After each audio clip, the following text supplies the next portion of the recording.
Plus infinitive का मतलब होता है इंग्लिश में कौन से ऐसे फिक्स प्लेसेस हैं जहां हमें हमेशा टू के साथ पहली फॉर्म ही लगानी है। इसके कुछ रूल मैंने बेयर में कवर कराए, आपने ध्यान दिया हो तो मैंने बेयर इन्फिनेटिव में ये कहा था अगर एक्सपेक्ट वर्ब आए तो इसके साथ टू प्लस फर्स्ट फॉर्म लगाना। मैंने बेयर इन्फिनेटिव में ये रूल भी करवाया था कि डेयर और नीड अगर मेन वर्ब होते हैं तो इनके साथ भी टू प्लस फर्स्ट फॉर्म का यूज होता है।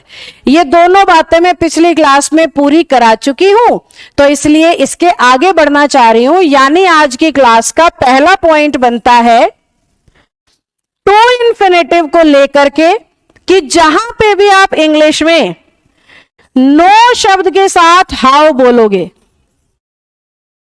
क्या बोलोगे? नो शब्द के साथ हाउ बोलोगे। जहां भी इंग्लिश में आप नो हाउ को एक साथ बोलोगे हमेशा ये टू प्लस इन्फिनेटिव का यूज करेगा। कैसे मैम? मैंने कहा I know how to teach English, मुझे पता है इंग्लिश कैसे पढ़ाते हैं। तो ध्यान से देखो, नो हाउ यूज किया इसलिए टू प्लस इन्फिनेटिव लगाना पड़ा। ये रूल सिर्फ इतना सा कह रहा है। अब इसी में से अगला रूल निकल आता है, बोर्ड पे ध्यान से देखते रहना।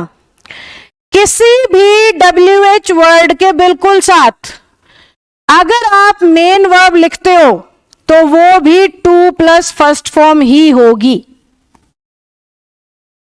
अगर आप WH के बिल्कुल साथ, देखो WH के 3 केस बनते हैं इंग्लिश में।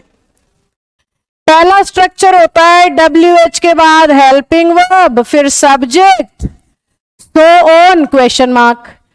दूसरा स्ट्रक्चर मिलता है WH subject, helping verb, so on full stop.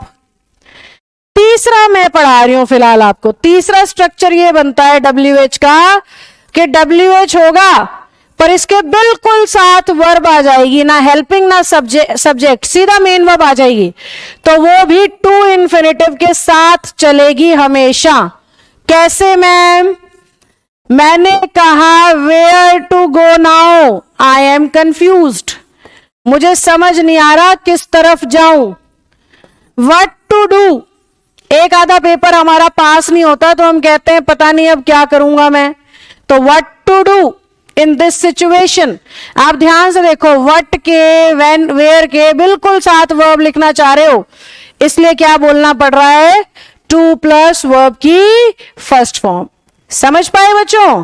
तो रूल था नो हाउ, उसी में से WH निकल आया कि किसी भी WH के साथ लिखोगे तो भी हमें टू प्लस फर्स्ट फॉर्म लगानी पड़ेगी।